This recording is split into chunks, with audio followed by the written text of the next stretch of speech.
അമ്പലപ്പുഴ നീർക്കുന്നം ഹരിതം residence അസോസിയേഷന്റെ 7ാമത് വാർഷിക പൊതുയോഗം നടന്നു. മുൻമന്ത്രി ജി സുധാകരൻ സമ്മേളനം ഉദ്ഘാടനം ചെയ്തു.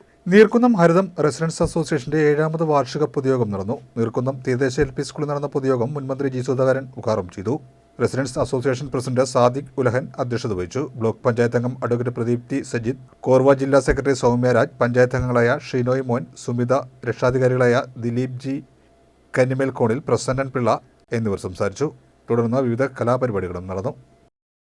എല്ലാ വീട്ടിലെ വിദ്യാഭ്യാസം, എല്ലാവർക്കും ഭരണഘടനാപരമായ വിദ്യാവകാശം, ഇതുപോലെയുള്ള കുടുംബ കൂട്ടായ്മകളുടെ പ്രവർത്തനം വഴി എല്ലാവരും തമ്മിൽ പരസ്പരം ബന്ധപ്പെടുന്നതൊക്കെ ഉണ്ടെങ്കിലും നമ്മുടെ നാട്ടിൽ ഈ വ്യത്യാസം വളർന്നു വരുന്നതായിട്ട് കാണുന്നു എന്നുള്ളത് സാമൂഹ്യ ശാസ്ത്രജ്ഞന്മാരും രാഷ്ട്രീയ വിദ്യാർത്ഥികളും ആശ്ചര്യത്തോടുകൂടി പരിശോധിക്കുന്ന ഒരു കാര്യമാണ്.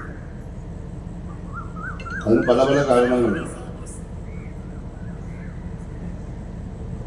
ജയിലിൽ കിടക്കുന്നവരുടെയും ജയിലിൽ നിന്ന് വിമോചിതരാകുന്നവരുടെ റിഹാബിലിറ്റേഷൻ കാര്യങ്ങളിൽ പ്രവർത്തിക്കുന്ന ഒരു സംഘടനയുടെ ഒരു യോഗ ഉദ്ഘാടനം ചെയ്യാനാണ് ഞാൻ ബീച്ചിൽ പോയത്.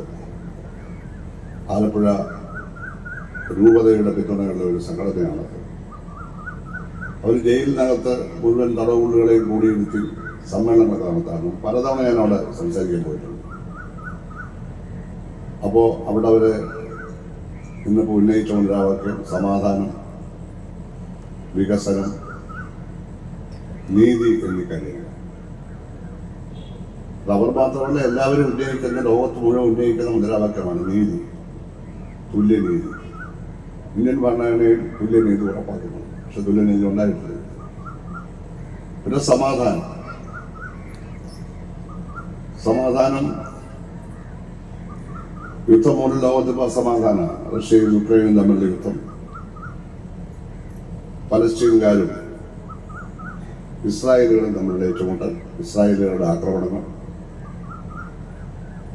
അത് മധ്യേഷ്യയിൽ മാത്രമല്ല, പശ്ചിമേഷ്യയിൽ മാത്രമല്ല,